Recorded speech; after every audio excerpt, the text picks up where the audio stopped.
நீங்கள் ரிசல்ட்டில் overall rank வந்து 10,000 எடுத்திருக்கீங்க.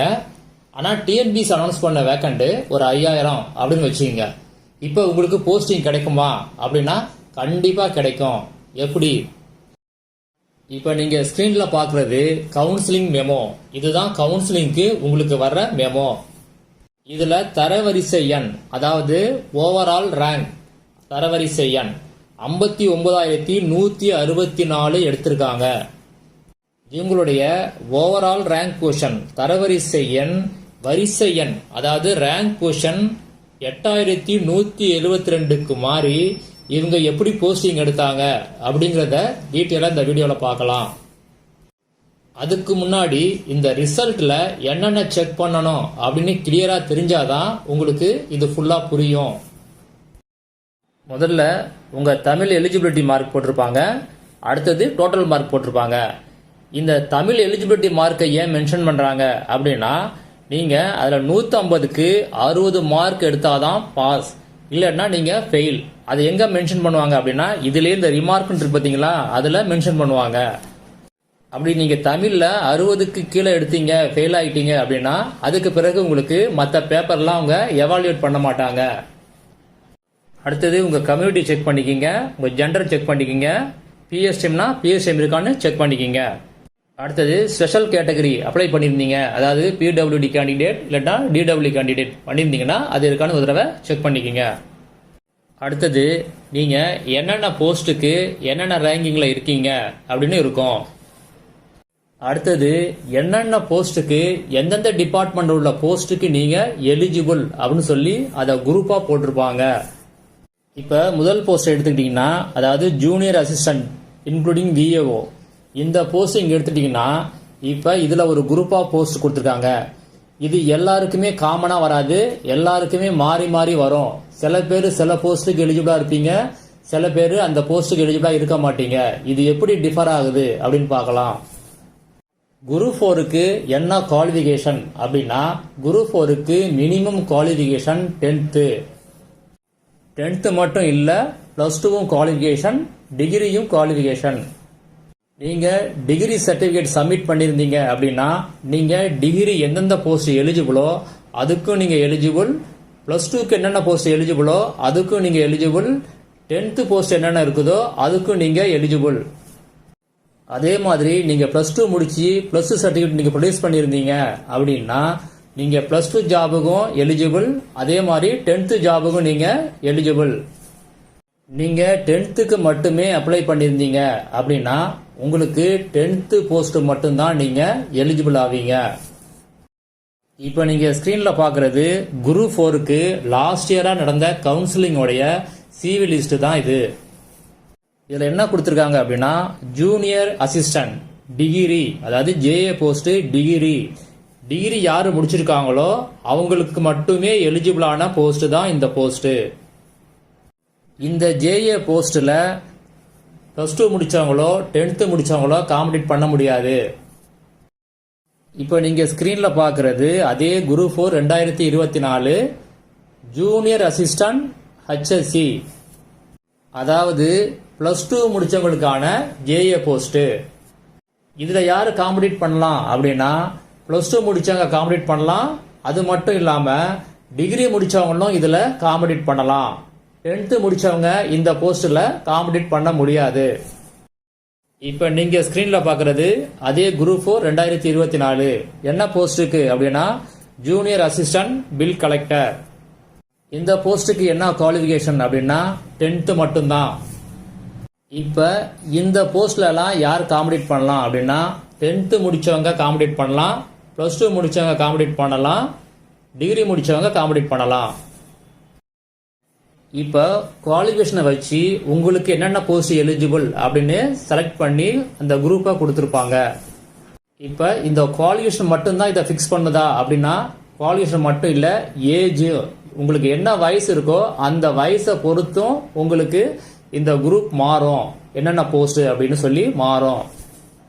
இப்போ ஜேஏ விஏஓ ரெண்டுக்குமே மினிமம் ஏஜ் 1 ஆனா 1 கிடையாது. விஏஓக்கு மினிமம் ஏஜ் 21, ஜேஏக்கு மினிமம் ஏஜ் 18. நீங்கள் ரேங்க் பொசிஷனில் முன்னாடி இருந்தால் கூட உங்கள் ஏஜ் வந்து 21 இல்லை அப்படின்னா நீங்கள் விஓவில் காம்படிட் பண்ண முடியாது. அப்படி இல்லாமல் உங்கள் மினிமம் ஏஜ் 21 இருந்துச்சு அப்படின்னா நீங்கள் விஓவையிலும் காம்படிட் பண்ணலாம், ஜேஏலையும் காம்படிட் பண்ணலாம். ஆனால் BC, BCM, MBC, DC, SC, SCA, ST இந்த கேட்டகரியில் உள்ளவங்களுக்கு விஏஓக்கு மினிமம் ஏஜ் லிமிட்டு 21. ஆக நீங்கள் இந்த கேட்டகரியில் இருந்தீங்க அப்படின்னா நீங்கள் இதில் காம்படிட் பண்ணலாம், இல்லைன்னா காம்படிட் பண்ண முடியாது. இப்போ இந்த எஜுகேஷனல் குவாலிஃபிகேஷன் ப்ளஸ் உங்கள் ஏஜ் லிமிட் இதை வச்சு தான் உங்களுக்கு என்னென்ன போஸ்ட்டுக்கு நீங்கள் எலிஜிபிள் அப்படின்னு செலக்ட் பண்ணுறாங்க. 2 பேர் ஒரே மார்க் எடுத்திருந்தா கூட உங்களுக்கு அலாட் பண்ணுற இந்த போஸ்ட் எல்லாம் வேற வேற குரூப் இருக்கும். அடுத்தது டைபிஸ்ட் 1, டைபிஸ்ட் 2. இதுலேயும் அதே மாதிரி தான் உங்களுடைய எஜுகேஷனல் குவாலிஃபிகேஷன், ஏஜ் இதை வச்சு குரூப்பை பிரிச்சிருப்பாங்க. அது ஏன் டைபிஸ்ட் 1, 2 அப்படின்னு பிரிச்சிருக்காங்க அப்படின்னா சில போஸ்ட்டுக்கு வந்து சிஓஏ கம்பல்சரியாக வேணும், அதே மாதிரி டிகிரி கம்பல்சரியாக வேணும். இதுதான் உங்களுக்கு இந்த டிஃபரன்ஸ் வருது. அதே மாதிரி ஸ்டெனோடைபிஸ்ட் 1, ஸ்டெனோடைபிஸ்ட் 2, ஸ்டெனோடைபிஸ்ட் 3 இருக்குது. 3மே அந்த மாதிரி தான் பிரிச்சிருப்பாங்க. அடுத்தது forest guard with driving licence, forest watcher, tribal youth. இந்த போஸ்ட்டுக்கு நீங்கள் அப்ளை பண்ணியிருந்தீங்க அப்படின்னா அதுக்கும் நீங்கள் எலிஜிபிளாக வருவீங்க. இப்போ மறுபடியும் இந்த ரேங்கிங் பற்றி பார்க்கலாம். 1000 பேர் ஒரே மார்க் எடுத்திருந்தாங்கன்னா அவங்க ரேங்கிங்லாம் எப்படி பிரிப்பாங்க, அதாவது யார் ஃபர்ஸ்ட், செகண்ட், தேர்டு அப்படின்னு எப்படி பிரிப்பாங்க. ஃபர்ஸ்ட் பிரிக்கிறது யார் ஹையர் குவாலிஃபிகேஷன் அவங்க தான் ஃபர்ஸ்ட் வருவாங்க.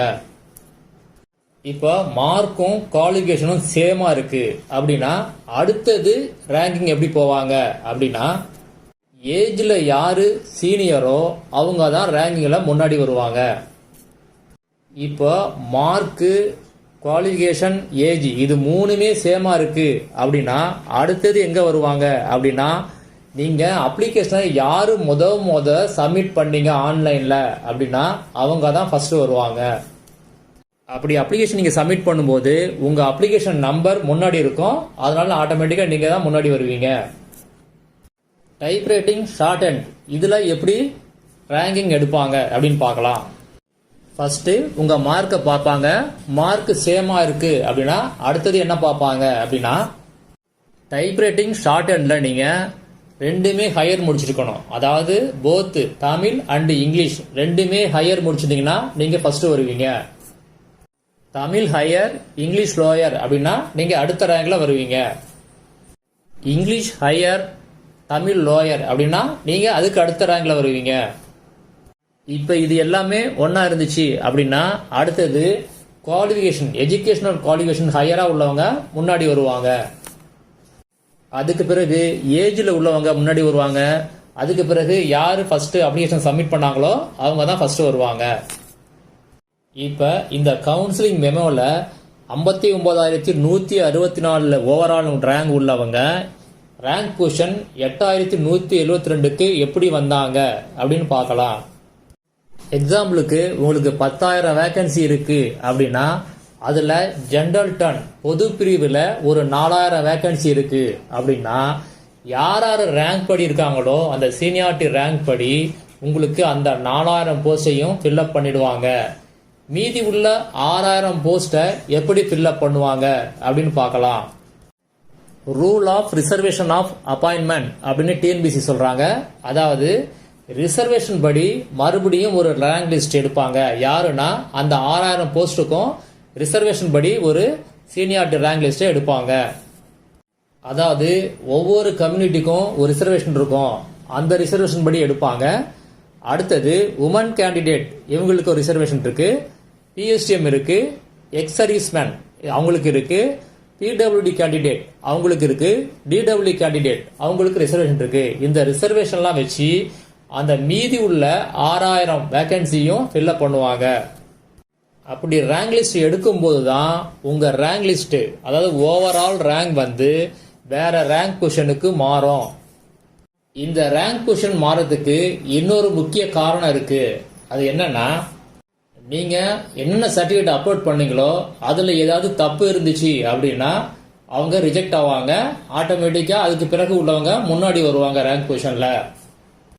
நீங்கள் அப்ளை பண்ணும்போது அப்ளிகேஷனில் சர்டிஃபிகேட் நம்பர்லாம் கொடுத்துருப்பீங்க. இதை வச்சு என்ன பண்ணுவாங்க அப்படின்னா டிஎன்பிசி உங்களை எக்ஸாம் எழுத சொல்லியிருப்பாங்க. டிஎன்பிசி கண்டிப்பாக அந்த எக்ஸாம் டைம், அதாவது எக்ஸாம் நீங்கள் எழுத போறீங்க பார்த்தீங்களா, அது வரைக்கும் உங்கள் சர்டிஃபிகேட்டை வெரிஃபிகேஷன் பண்ணவே மாட்டாங்க. நீங்கள் தப்பாக பண்ணியிருந்தாலும் சரி, இல்லை சர்டிஃபிகேட் ரைட்டாக பண்ணியிருந்தாலும் சரி, ஆனால் உங்கள் சர்டிஃபிகேட் அவங்க வெரிஃபை பண்ண மாட்டாங்க. ஆனால் நீங்கள் நினச்சிருக்கலாம் சர்டிஃபிகேட்லாம் ஓகே, அதனால தான் நம்ம எக்ஸாம் எழுதுறோன்னு. அந்த மாதிரி கிடையாது. அவங்க சர்டிஃபிகேட்லாம் வெரிஃபை பண்ண மாட்டாங்க.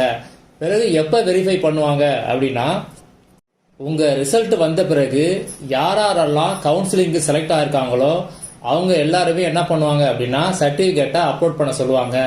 நீங்கள் அப்லோட் பண்ண பிறகு தான் உங்கள் சர்டிஃபிகேட்டை வெரிஃபிகேஷன் பண்ணுவாங்க. அப்போ உங்கள் சர்டிஃபிகேட்டில் ஏதாவது தப்பு இருந்துச்சு அப்படின்னா உங்களுக்கு ரீ அப்லோட் ஆப்ஷன் கொடுப்பாங்க. சில டைம் கொடுப்பாங்க. குரூப் 4 பொறுத்த வரைக்கும் கொடுக்குறாங்க. ஆனால் குரூப் 2க்கு கொடுக்க மாட்டாங்க. ஸ்ட்ரைட்டாகவே ரிஜெக்ட் பண்ணிடுவாங்க. குரூப் 4ல ரீ அப்லோட் சான்ஸ் கொடுக்குறாங்க. அப்படி ரீ அப்லோட் கொடுக்கும்போது நீங்கள் அதை கரெக்ட் பண்ணி கொடுத்தீங்கன்னா நீங்கள் அடுத்தது கவுன்சிலிங் போகலாம். இல்லைன்னா நீங்கள் ஆட்டோமேட்டிக்காக ரிஜெக்ட் ஆவீங்க. இப்போ இந்த சேனலில் சர்டிஃபிகேட்டை பற்றி நிறைய வீடியோ போட்டிருக்கேன். யாருக்காவது டவுட்னா அதை பார்த்துங்க. ஆனாலும் ரிசல்ட் வந்த பிறகு சர்டிஃபிகேட் நீங்கள் அப்லோட் பண்ணும்போது சர்டிஃபிகேட்லாம் எந்த மாதிரி இருக்கணும்னு சொல்கிறேன். நீங்கள் மறுபடியும் தப்பாக இருந்துச்சு அப்படின்னா கரெக்ட் பண்ணி அதை மறுபடியும் அப்லோட் பண்ணலாம். உங்களுக்கு சர்டிஃபிகேட் நம்பர் மாறும் அப்படின்னு டவுட் வேண்டாம். மாறினாலும் ப்ராப்ளம் கிடையாது. ஆனால் சர்டிஃபிகேட் கரெக்டாக இருக்கணும். மெயினாக என்னென்ன சர்டிஃபிகேட் ப்ராப்ளம் வரும் அப்படின்னா பிஎஸ்டிஎம் சர்டிஃபிகேட் கண்டிப்பாக ப்ராப்ளம் வரும். கம்யூனிட்டி சர்டிஃபிகேட் கண்டிப்பாக ப்ராப்ளம் வரும். அதே மாதிரி சில பேர் சிஓஏ ஈக்குவலன் டுன்னு சொல்லி வேற டிகிரி ஏதாவது கொடுத்துருப்பீங்க. அந்த டைம்லையும் கண்டிப்பாக ப்ராப்ளம் வரும். பிஎஸ்எம் கம்யூனிட்டி சர்டிஃபிகேட்டை பொறுத்த வரைக்கும் ஏதாவது தப்பு இருந்துச்சு, அதாவது சால்வ் பண்ண முடியாத தப்பு இருந்துச்சு அப்படின்னா கண்டிப்பாக நீங்கள் ஸ்ட்ரைட்டாகவே ரிஜெக்டட் தான். ஏன்னா உங்கள் ரேங்க் பொசிஷனே மாறும். சிஓஏல ஏதாவது தப்பு இருந்துச்சு அப்படின்னா அது ஒன்றும் ப்ராப்ளம் இல்லை.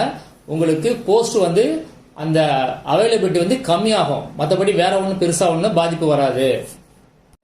அதே மாதிரி ஸ்பெஷல் கேட்டகரியில் உள்ளவங்களுக்கும் பிடபிள்யூடி டிடபிள்யூ கேண்டிடேட் இவங்களும் ஏதாவது தப்பு பண்ணியிருக்கலாம் உங்கள் சர்டிஃபிகேட்டில், அதையும் கரெக்ட் பண்ணிங்க. இதை பற்றியான ஃபுல் டீட்டெயிலுக்கு இன்னொரு வீடியோ போடுறேன். அதாவது ரிசல்ட் வந்த பிறகு வீடியோ போடுறேன். மிஸ் பண்ணாமல் பாருங்கள். இப்போ உங்கள் ரிசல்ட்டை எப்படி மொபைலில் ஈஸியாக டவுன்லோட் பண்ணுறது அப்படின்னு பார்க்கலாம். டிஎன்பிசி ரிசல்ட்டுக்குன்னு டைரெக்டாக ஒரு லிங்க் கொடுத்துருப்பாங்க. அந்த லிங்கை நீங்கள் கிளிக் பண்ணாலே போதும், உங்கள் ரிசல்ட் பேஜ் ஓப்பன் ஆகும். நீங்கள் அதை பிரிண்ட் எடுத்துக்கலாம். ரிசல்ட் வந்த பிறகு அந்த லிங்கை நான் கொடுக்குறேன். அதை கிளிக் பண்ணீங்க அப்படின்னா இந்த மாதிரி பேஜ் ஓப்பன் ஆகும். இதில் உங்கள் ரிஜிஸ்டர் நம்பர், டேட் ஆஃப் பர்த்தை என்ட்ரு பண்ணுங்கள். அடுத்தது கேப்சாவை என்ட்ரு பண்ணுங்கள். கேப்சானா அந்த லெட்டர் எப்படி இருக்குதோ அதே மாதிரி என்ட்ரு பண்ணி சப்மிட் கொடுத்தீங்கன்னா உங்கள் ரிசல்ட்டு டிஸ்பிளே ஆகும். டேட் ஆஃப் பர்த்தை என்ட்ரு பண்ணும்போது டேட்டு, மந்த்து, இயர் இதே ஃபார்மேட்டில் பண்ணுங்கள். Date 2 digit, month 2 digit, year 4 digit. Slash போட்டுங்க. போட்டு இதே மாதிரி பண்ணினீங்கன்னா உங்கள் ரிசல்ட்டு டவுன்லோட் ஆகிடும்.